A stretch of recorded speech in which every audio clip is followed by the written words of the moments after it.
ஒளிபரப்ப உதவுபவர்கள்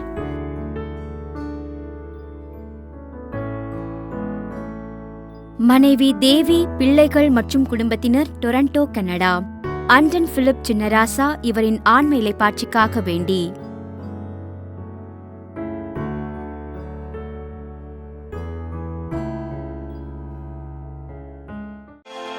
தந்தை, மகன், தூய ஆவியாரின் பெயராலே ஆமென். நம் ஆண்டவராகிய இயேசு கிறிஸ்துவின் அருளும் கடவுளின் அன்பும் தூய ஆவியாரின் நட்புறவும் உங்கள் அனைவரோடும் இருப்பதாக.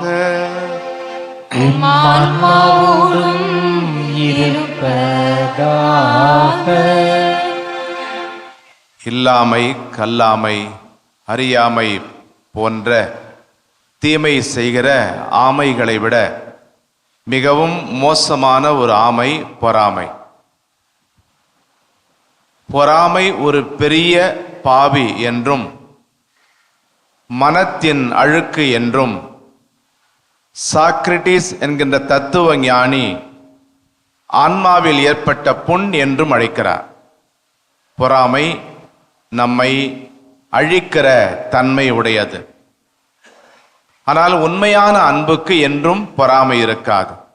சில நேரங்களில் நம் உடன் பிறந்தோர் அல்லது நமக்கு தெரிந்தோர் இவருடைய வாழ்க்கை வசதிகளை பார்த்து நாம் பொறாமைப்பட்டதுண்டு. அதற்காக நாம் இறைவனிடம் மன்னிப்பு கேட்டு இத்திருப்பலியில் தகுதியோடு பங்கேற்போம். எங்களை தந்தையோடும் எல்லா மக்களோடும் ஒப்புரவாக்க வந்த ஆண்டவரே இரக்கமாயிரும். ஆண்டவரே இரக்கமாயிரும். எங்கள் பாவங்களுக்காக பலியான கிறிஸ்துவே இரக்கமாயிரும். கிறிஸ்துவே இரக்கமாயிரும். எங்களுக்காக தந்தையிடம் என்றும் பரிந்து பேசுகின்ற ஆண்டவரே இரக்கமாயிரும். ஆண்டவரே இரக்கமாயிரும். எல்லாமல்ல இறைவன் நம் மீது இரக்கம் வைத்து நம் பாவங்களை மன்னித்து நம்மை நிலை வாழ்வுக்கு அழைத்து செல்வாராக. ஆமென். மன்றாடுவோமாக. எல்லாம் வல்ல இறைவா, நாங்கள் என்றும் நேரியவற்றை எங்கள் உள்ளத்திலிருந்து சிந்திக்க உம்மை வேண்டுகின்றோம். அதனால் உமக்கு உகந்தவற்றையே சொல்லாலும் செயலாலும் நிறைவேற்ற எங்களுக்கு அருள் புரிவீராக. எங்கள் ஆண்டவராகிய கிறிஸ்து வழியாக உம்மை மன்றாடுகிறோம்.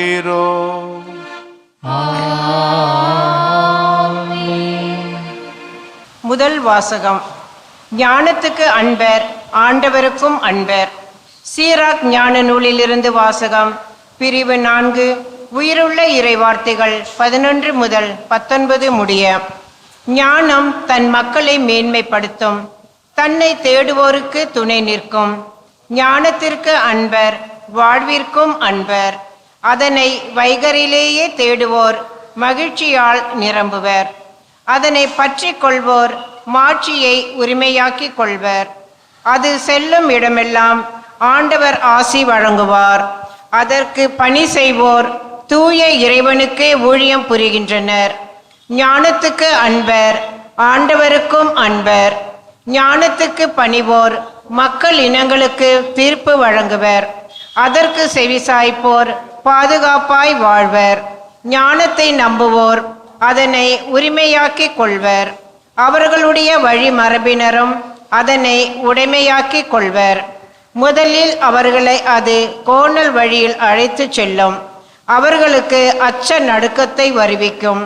தனக்கு அவர்கள் மீது ஏற்படும் வரை அவர்களை அது கண்டிக்கும், வதைக்கும். தன் நெறிமுறைகளால் அவர்களை சோதிக்கும். அது மீண்டும் அவர்களிடமே வந்து அவர்களை மகிழ்விக்கும். அவர்களுக்கு தன் இரகசியங்களை வெளிப்படுத்தும். அதை விட்டு அவர்கள் விலகி சென்றால் அவர்களை அது கைவிட்டுவிடும். அழிவுக்கு அவர்களை இட்டு செல்லும். ஆண்டவரின் அருள்வாக்கு. இறைவனுக்கு நன்றி. பதிலுரை பாடல் பல்லவி. திருச்சட்டத்தை விரும்புவோருக்கு மிகுதியான நல்வாழ்வு உண்டு. திருச்சட்டத்தை விரும்புவோருக்கு மிகுதியான நல்வாழ்வு உண்டு. உமது திருச்சட்டத்தை விரும்புவோருக்கு மிகுதியான நல்வாழ்வு உண்டு. அவர்களை நிலைக்குலைய செய்வது எதுவும் இல்லை. உம் நியமங்களையும் ஒழுங்கு முறைகளையும் நான் கடைபிடிக்கின்றேன். ஏனெனில் என் வழிகள் எல்லாம் உமக்கு தெரிந்தவை. பல்லவி. திருச்சட்டத்தை விரும்புவோருக்கு மிகுதியான நல்வாழ்வு உண்டு. அல்லேலூயா, அல்லேலூயா, அல்லேலூயா, அல்லேலூயா, அல்லேலூயா, அல்லேலூயா. வழியும் உண்மையும் வாழ்வும் நானே, என் வழியாயன்றி எவரும் தந்தையிடம் வருவதில்லை என்கிறார் ஆண்டவர். அல்லேலூயா, அல்லேலூயா, அல்லேலூயா. ஆண்டவர்களோடு இருப்பாராக. உம்மான்மாவோடும் இருப்பாராக. மார்க்கு எழுதிய நற்செய்தியிலிருந்து வாசகம். ஆண்டவரே, ஆட்சி உமக்கே. பிரிவு 9 வசனங்கள் 38 முதல் 40 வரை. யோவான் இயேசுவிடம், போதகரே, ஒருவர் உமது பெயரால் பேய்கள் ஓட்டுவதைக் கண்டு நாங்கள் அவரை தடுக்க பார்த்தோம், ஏனெனில் அவர் நம்மை சாராதவர் என்றார். அதற்கு இயேசு கூறியது, தடுக்க வேண்டாம், ஏனெனில் என் பெயரால் வல்ல செயல் புரிபவர் அவ்வளவு எளிதாக என்னை குறித்து இகழ்ந்து பேச மாட்டார். ஏனெனில் நமக்கு எதிராக இராதவர் நம் சார்பாக இருக்கிறார். ஆண்டவரின் அருள்வாக்கு. கிறிஸ்துவே உமக்கு புகழ். கிரேக்க நாட்டிலே ஒரு விளையாட்டு வீரர் பல போட்டிகளிலே வெற்றி பெற்று அந்த நாட்டுக்கு பெருமை சேர்த்தார். எனவே மக்கள் அதற்கு நன்றியாக அவருக்கு ஒரு சிலை ஒன்றை செய்து நகர சதுக்கத்தின் மையத்திலே வைத்தார்கள். அந்த வீரரோடு பலமுறை போட்டியிட்டு தோற்று போன இன்னொரு இளைஞர் அந்த சிலையை காணுகிற போதெல்லாம் பொறாமையால் புழுங்கினார். ஓர் இரவு ஊரெல்லாம் உறங்கிக் கொண்டிருந்த வேளையிலே அவர் அந்த சிலையை உடைத்து வீழ்த்த நகர சதுக்கத்திற்கு செல்லுகின்றார். இருளில் தட்டு தடுமாறி சிலை வைக்கப்பட்டிருந்த அந்த மேடை மீது ஏறி அச்சிலையை சுற்றி ஒரு கயிற்றை கட்டினார். பின்னர் கீழே இறங்கி வந்து தன்னுடைய வலிமை அனைத்தையும் ஒன்று சேர்த்து அந்த கயிற்றை இழுத்தார். சிலை அவர் மீது விழுந்து அவரை கொன்றது. அன்புக்குரியவர்களே, காயின் ஆபேல் காலம் முதல் பொறாமை மனிதர்களை நம்மை அழித்து வருவதை பார்க்கிறோம். பொறாமை என்கின்ற உணர்வினுடைய அடிப்படையாக இருப்பது என்னவென்றால், நமக்குள் நாமே உருவாக்கிக் கொள்ளும் பாகுபாடுகள். மற்றவர்களை விட நம்மை உயர்வாக கருதி நாம் என்றும் நம்மை சாராதவர் என்றும் வேறுபாடுகளை உருவாக்குகிற போது பொறாமை பொங்கி வருகிறது. நாம் மற்றவர் என்கின்ற பாகுபாடுகளினால்தான் இந்த பொறாமை ஏற்படுகிறது. எண்ணிக்கை நூலில் நாம் காண்பது போல மோசேக்கு உதவி செய்ய 70 பேர் தேர்ந்தெடுக்கப்பட்டார்கள். இவர்கள் மோசேயிடமிருந்து இறை ஆவியில் பங்கு பெற்று இறைவாக்கு உரைத்தார்கள். ஆனால் மோசேயிடமிருந்து நேரடியாக ஆசிரை பெறாத இருவர், எல்தாது மேதாது என்கின்றவர்கள் இறைவாக்கு உரைத்தார்கள் என்பதை கேள்விப்படுகின்ற யோசுவா அவர்களை தடுத்து நிறுத்தும்படி மோசேயிடம் விண்ணப்பிக்கின்றார். இன்றைய நற்செய்தியிலும் நாம் வாசிக்க கேட்டோம், இயேசுவை சாராத ஒருவர் இயேசுவின் பெயரால் பேய்களை ஓட்டுவதைக் கண்டு அவரை தடுக்க வேண்டும் என்று யோவான் இயேசுவிடம் விண்ணப்பிக்கின்றார். இந்த 2 நிகழ்வுகளிலுமே பொறாமையால் தூண்டப்பட்டவர்கள் இறை ஊழியர்கள் என்கின்ற உண்மை நமக்கு அதிர்ச்சி தருகிறது. அதே வேளையிலே இறைவாக்கு உரைத்தல், இறைவன் பெயரால் பேய்களை ஓட்டுதல் ஆகிய புனிதமான பணிகளிலும் பொறாமை நுழையக்கூடும் என்கின்ற உண்மை நமக்கு வேதனையை தருகிறது. நாம் வாழக்கூடிய இந்த உலகத்திலே கடவுள் பெயரால், மதங்களின் பெயரால் பொறாமை தீ கட்டுக்கடங்காமல் பற்றி எறிவதை ஒவ்வொரு நாளும் நாம் கண்கூடாக பார்த்து வருகிறோம். நமது பொறாமையை குணமாக்குகிற மருந்தை மோசேயும் இயேசுவும் கூறுகிற பதில்கள் நமக்கு உணர்த்துகின்றன. யோசுவாவுக்கு மோசே பெருந்தன்மையோடு தருகிற பதில் மிக அழகானது. என்னை முன்னிட்டு நீ பொறாமைப்படுகிறாயா?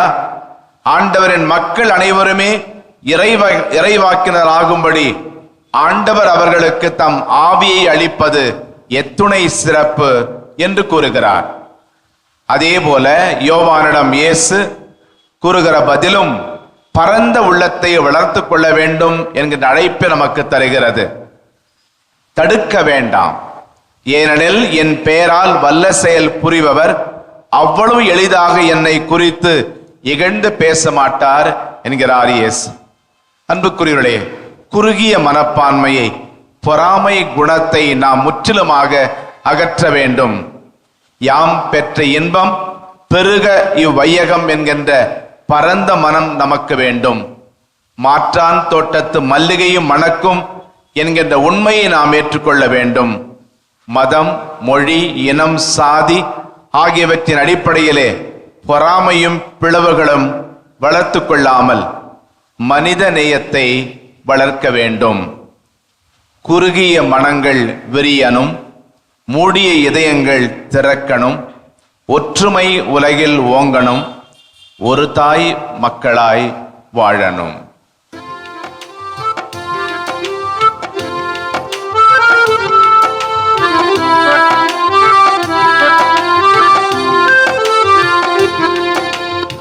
இருவதில் தருவதில் இன்பம் என்பதா இன்னையே உமக்கா தரவந்தே. இருவதில் தருவதில் இன்பம் என்பதா இன்னையே உமக்கா தரவந்தே. தீர்த்திடுவா தயவாக மாற்றிடுவார் வழியாக. ஈற்றிடுவார் தயவாக மாற்றிடுவார் வழியாக. சகோதரர்களே, சகோதரிகளே, என்னுடையது உங்களது ஆனந்த இப்பலி எல்லாமல்ல தந்தையாக இறைவனுக்கு ஏற்றதாகும்படி மன்றாடுங்கள். ஆண்டவர் தமது பெயரின் புகழ்ச்சிக்காகவும் ஆட்சிக்காகவும் நமது நன்மைக்காகவும் புனித திருவை அனைத்து நலனுக்காகவும் நமது கையில் இருந்து இப்பலியை ஏற்றுக்கொள்வாராக. ஆண்டவரையும் மறை நிகழ்வுகளை உரிய முறையில் கொண்டாடும் நாங்கள் உம்மை பணிவுடன் வேண்டுகின்றோம். அதனால் உமது மாட்சியின் மேன்மைக்காக நாங்கள் ஒப்புக் கொடுக்கும் இப்பலி எங்கள் மீட்புக்கும் பயன்படுவதாக. எங்கள் ஆண்டவராகிய கிறிஸ்து வழியாக உம்மை மன்றாடுகிறோம். ஆண்டவர் உங்களோடு இருப்பாராக.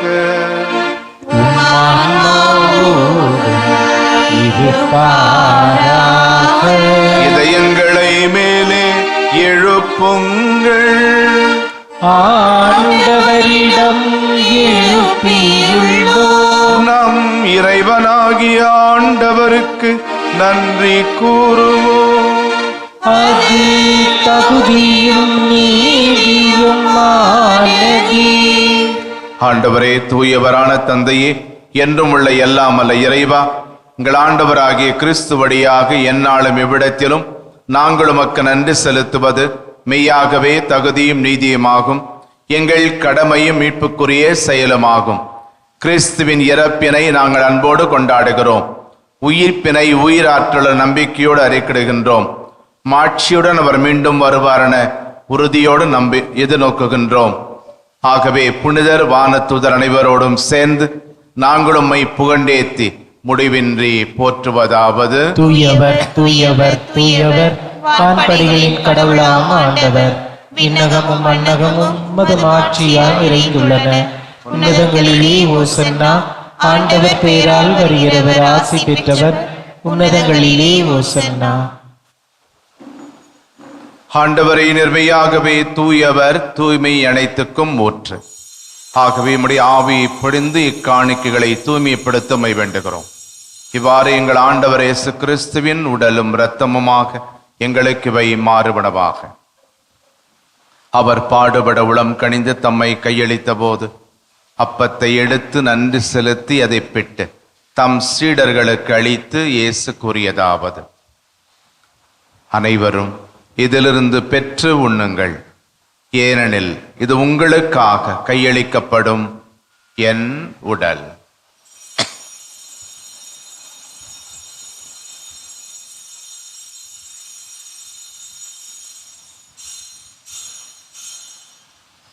அவ்வண்ணமே இரவு விருந்தை அருந்திய பின் திராட்சை ரசம் நிறைந்த கிண்ணத்தையும் எடுத்து மீண்டும் உமக்கு நன்றி கூறி தம் சீடர்களுக்கு அளித்து இயேசு கூறியதாவது: அனைவரும் இதிலிருந்து பெற்று பருகுங்கள், ஏனெனில் இது புதிய நிலையான உடன்படிக்கைக்கு உரிய என் இரத்தத்தின் கிண்ணம்.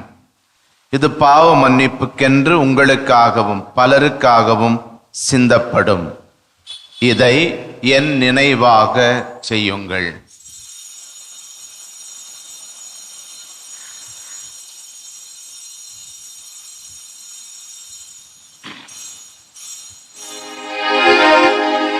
நம்பிக்கையின் மறைபொருள்.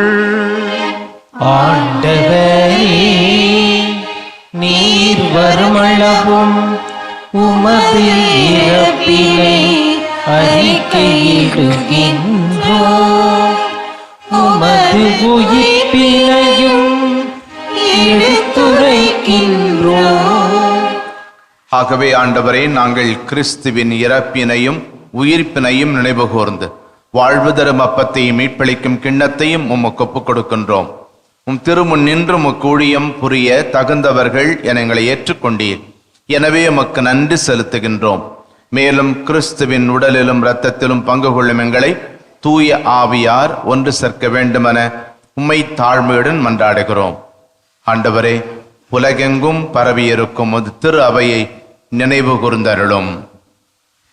உடல் நலமின்றி மருத்துவமனையில் இருக்கக்கூடிய நம்முடைய திருத்தந்தை அவர்களுக்கு இறைவன் விரைவில் முழுமையான குணத்தை தந்து தொடர்ந்து திருச்சபை வழிநடத்த தேவையான அருளுக்காக நற்சுகத்திற்காக வேண்டுவோம். எங்கள் ஆயர் ஜார்ஜ், எல்லா திருநிலையினர், துறவரத்தார், பொது நிலையினராகிய அனைவரோடும் உமது திரு அவை அன்பில் நிறுவபெற செய்தருளும். உயிர் தொடும் எதிர்நோக்குடன் துயில் கொள்ளும் எங்கள் சகோதரர் சகோதரிகளையும் இறந்தோர் அனைவரையும் இரக்கத்துடன் நினைகூர்ந்து உமது திருமுக ஒளியினுள் ஏற்றருளும். எங்கள் அனைவர் மீதும் இரக்கமாயிரும். கடவுளின் கன்னித்தாயான புனித மரியா, அவருடைய அன்பு கணவரான புனித யோசேப்பு, புனித திருத்தூதர்கள், இவ்வுலகில் உமக்கு உகந்தவராயிருந்த புனிதர் அனைவருடனும் நாங்கள் நிலை வாழ்வில் பங்கு கொள்ளும் தகுதி பெற்று உம் திருமகன் இயேசு கிறிஸ்து வழியாக உம்மை புகழ்ந்தேத்து மரமரள உம்மை மன்றாடுகிறோம். இவர் வழியாக இவரோடு இவரில் எல்லாம் வல்ல இறைவனாகிய தந்தையே, தூயாவியாரின் ஒன்றிப்பில் எல்லா புகழும் மாட்சியும் என்றென்றும் உமக்கு உரியதே. ஆமென்.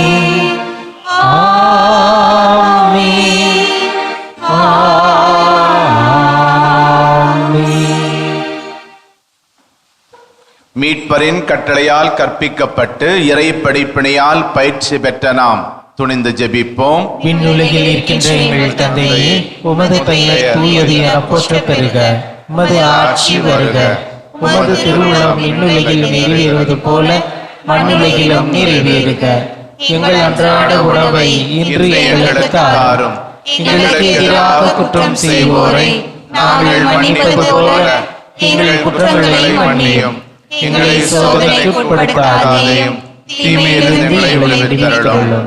ஆண்டவரே, தீமை அனைத்திலிருந்தும் எங்களை விடுவித்து எங்கள் வாழ்நாளில் அமைதியை கனிவுடன் அருளும் மன்றாடுகிறோம். உமது இரக்கத்தின் உதவியால் நாங்கள் பாவத்திலிருந்து எப்போதும் விடுதலை பெற்று யாதொரு கலக்கமும் இன்றி நலமாயிருப்போமாக. நாங்கள் எதிர்நோக்கி இருக்கும் பேரின்பத்துக்காகவும் எம் மீட்பராகிய இயேசு கிறிஸ்துவின் வருகைக்காகவும் காத்திருக்கின்றோம். ஏனெனில் ஆட்சியும் வல்லமையும் ஆட்சியும் என்றென்றும் உமதே. ஆண்டவரே இயேசு கிறிஸ்துவே, அமைதியை உங்களுக்கு விட்டுச் செல்கின்றேன், என் அமைதியை உங்களுக்கு அளிக்கின்றேன் என்றும் திருத்தூதர்களுக்கு மொழிந்தீரே. எங்கள் பாவங்களை பாராமல் நாங்கள் உம்மில் வைத்திருக்கும் நம்பிக்கை மட்டுமே கண்ணோக்கி எங்கள் ஒவ்வொருவருக்கும் மன அமைதியையும் மகிழ்ச்சியையும், எங்கள் குடும்பங்களுக்கு ஒற்றுமையும் உலகிற்கு சமாதானத்தையும் அளித்தருள்வீராக. என்றென்றும் வாழ்ந்து ஆட்சி செய்கின்றவர் நீரே. ஆமென். ஆண்டவருடைய சமாதானம் உங்களோடு என்றும் இருப்பதாக. ஆன்மாவுடன் இருப்பதாக. ஒருவருக்கொருவர் சமாதானத்தை அறிவித்துக் கொள்வோம். சமாதானம். உலகின் பாவங்களை போக்கும் இறைவனின் செம்மறியே, எங்கள் மேல் இரக்கமாயிரும். உலகின் பாவங்களை போக்கும் இறைவனின் செம்மறியே, எங்கள் மேல் இரக்கமாயிரும். உலகின் பாவங்களை போக்கும் இறைவனின் செம்மறியே, எங்களுக்கு அமைதியை அளித்தருளும். இதோ இறைவனின் செம்மறி, இதோ உலகின் பாவங்களை போக்குபவர். செம்மறியின் விருந்துக்கு அழைக்கப்பட்டோர் பேறு பெற்றோர். ஆண்டவரே, நீர் நிலத்தில் எழுந்தருள நான் தகுதியற்றவன். ஆனால் ஒரு வார்த்தை மட்டும் சொல்லியருளும், எனது ஆன்மா நலமடையும். வல்லமையுள்ள மண்டாட்டு அருள்மழை பொழியும் ஆரோக்கிய தாயே, துன்பப்படுவோரின் துடைக்கும் தெய்வீக தாயே, இதோ அசைக்க முடியாத முழு நம்பிக்கையுடன் உமது திருத்தலத்தில் கூடியுள்ளோம். உமது வல்லமையுள்ள மன்றாட்டினால் எங்களை காத்தருளும். நாங்கள் எவ்வித தவறிலும் கேட்டிலும் விழாதபடி எங்களை கரம்பிடித்து வழிநடத்தும் தாயே, எல்லாவற்றிற்கும் மேலாக இறை இயேசுவை அன்பு செய்யவும் அவருக்காகவே வாழவும் எங்களுக்கு துணை செய்வீராக. ஏழைகளையும் ஆதரவற்றவர்களையும் அன்புடன் அரவணைக்கும் அன்னையே, எங்கள் ஆண்டவர் இயேசு கிறிஸ்துவோடு ஒன்றிருக்கின்ற நீர் சக்தி மிக்கவளாயிருக்கிறீர் அம்மா. நாங்கள் கேட்பதை தட்டாமல் தருகின்ற அன்பு தாயே, துன்ப துயரங்களிலிருந்து எங்களை காப்பாற்றும். தீராத வியாதி வருத்தங்களிலிருந்து விடுவித்தருளும். வறுமையில் வாடும் எங்கள் வாழ்வை வளமாக்கும். அமைதியின்றி அலையும் எங்களுக்கு ஆறுதல் தாரும். வாழ்வதற்கு அறியாத வருந்தும் எங்களுக்கு வாழ வழிகாட்டும். எங்கள் குடும்பங்களையும் தொழிலையும் ஆசீர்வதித்து பாதுகாத்தருளும் தாயே. ஆமென். மன்றாடுவோமாக. எல்லாம் வல்ல இறைவா, இம்மறை நிகழ்வுகளின் வழியாக கிறிஸ்துவனுடைய மீட்பின் பிணையை பெற்றுக் கொண்டுள்ளோம். இதன் பயனாக நாங்கள் அவருடைய மீட்பின் பயனை துய்த்துணர அருள் புரிவீராக. எங்கள் ஆண்டவராகிய கிறிஸ்து வழியாக உம்மை மன்றாடுகிறோம். ஆண்டவர்களோடு இருப்பாராக.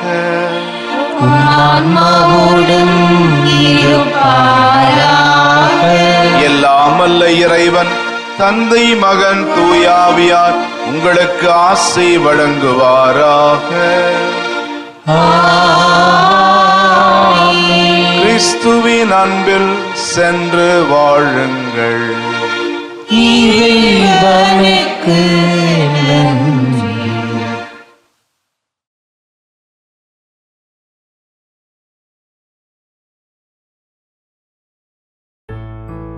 திருப்பலி ஒளிபரப்ப உதவியவர்கள்: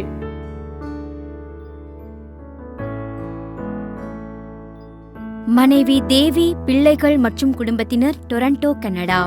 அண்டன் பிலிப் சின்னராசா இவரின் ஆண்மை இலைப்பாட்சிக்காக வேண்டி